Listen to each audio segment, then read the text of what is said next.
In November 2023, the most important company in artificial intelligence did something almost suicidal. On a Friday afternoon, its board suddenly fired its own chief executive, Sam Altman. The reason they gave the world was vague. He had not been, in their words, consistently candid. The company was OpenAI, the maker of ChatGPT.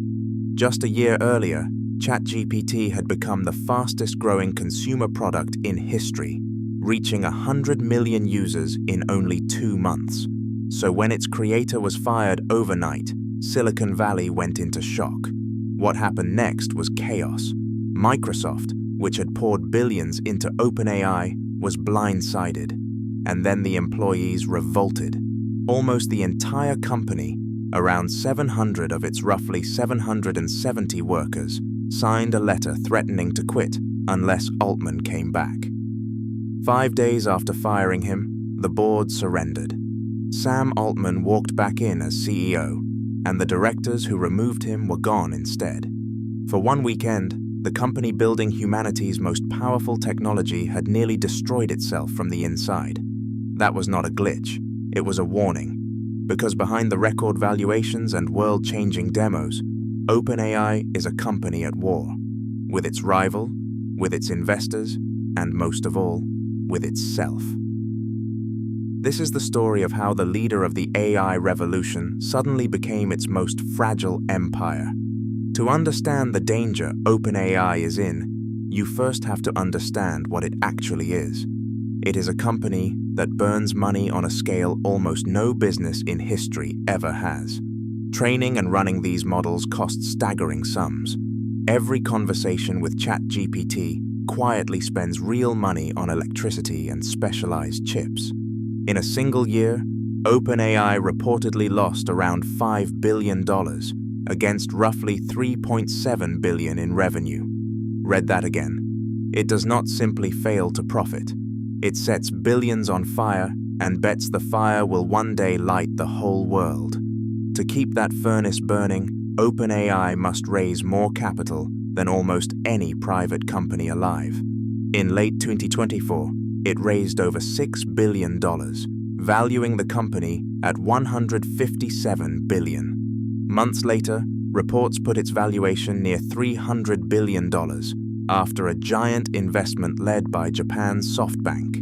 That would make it one of the most valuable private companies on the planet. But there is a catch buried inside that number. The more OpenAI raises, the more it is forced to become the one thing it swore to the world it would never be. Because OpenAI was not born as a company at all. In 2015, it launched as a non-profit, with a mission that sounded almost holy: to make sure artificial general intelligence benefits all of humanity, safely, openly, for everyone. Its founders included Sam Altman, Greg Brockman, the brilliant scientist Ilya Sutskever, and a billionaire named Elon Musk, who helped fund it. There would be no shareholders to please, no quarterly greed, no race to riches, just a mission. And then reality arrived. Building real artificial intelligence turned out to require billions of dollars in computing power, and non-profits do not raise billions. So in 2019, OpenAI invented a strange new creature, a capped profit company, sitting underneath the original non-profit's control. Investors could finally earn a return, but only up to a fixed limit. Everything beyond that would belong to humanity. Microsoft stepped in with $1 billion, then billions more, becoming its most important partner. It was a delicate compromise. Keep the soul, but feed the body. For a while it worked beautifully, and then the body grew hungry enough to threaten the soul. The clearest sign that something was breaking came not from outside, but from within. The very people who built OpenAI began to walk out the door. It started at the top. In May 2024, Ilya Sutskever, the co-founder and chief scientist, the mind many called the soul of the company, resigned. Ilya had been on the board that fired Altman, then publicly regretted it. Months later, he was gone. He started a rival lab devoted to a single idea: safe superintelligence, nothing else. Days later, Jan Leica, who co-led the team responsible for keeping future superhuman AI under control, quit too. And he did not leave quietly. He warned that at OpenAI, safety had taken a back seat to, in his words, shiny products. The entire team built to control the most dangerous technology on Earth was quietly dissolved. Then, in the fall of 2024, the losses reached the very center.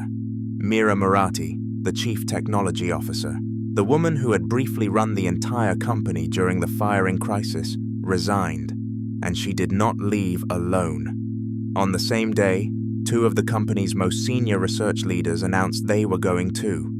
Over just 2 years, an astonishing number of OpenAI's founders and top scientists had chosen to build somewhere else.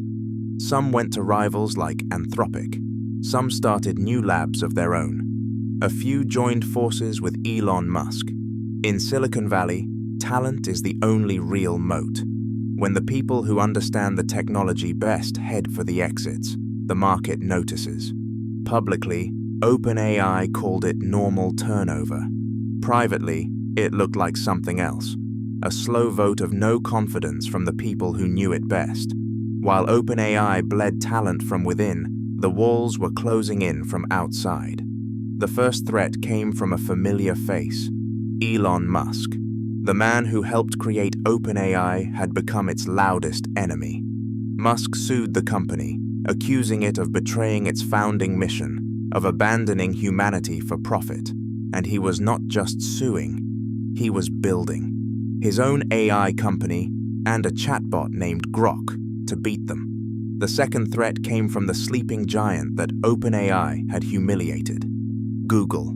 Caught flat-footed when ChatGPT launched, Google came roaring back with models that matched, and on some tests beat, OpenAI's very best. And then came the blow from a direction no one in Silicon Valley saw coming. In January 2025, a Chinese lab called DeepSeek released a model nearly as good as OpenAI's flagship. They built it for a tiny fraction of the cost. And then they did the unthinkable. They gave it away, free.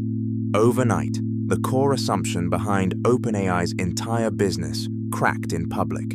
The belief that world-class AI must be expensive, and therefore exclusive, and therefore theirs. If a small team can build a great model for a few $1 million and give it away, what exactly is a $300 billion company selling? Suddenly, the most valuable AI company in the world had to answer the one question empires fear most. Why do we still need you? All of these pressures point toward a single, high-stakes decision. To keep raising the tens of billions it needs just to survive, OpenAI has been trying to shed its old skin, to convert from a non-profit controlled experiment into a real, full, for-profit company. Its investors are reportedly counting on it. Some of their billions are tied to the conversion actually happening, but that transformation is exactly what Elon Musk is suing to stop. It is what departing employees warned against, and what critics call the final surrender of the mission. At the same time, to prove it is building the future, OpenAI went bigger than anyone. In early 2025, it announced a colossal infrastructure project, alongside SoftBank and Oracle, reportedly worth up to $500 billion. The plan: to build the computing power for artificial general intelligence itself. It is the ultimate bet that OpenAI is simply too important to fail. But history is full of empires that believed the exact same thing. So, is OpenAI actually in trouble? It still has the most famous product in all of artificial intelligence. It still has more users than any rival.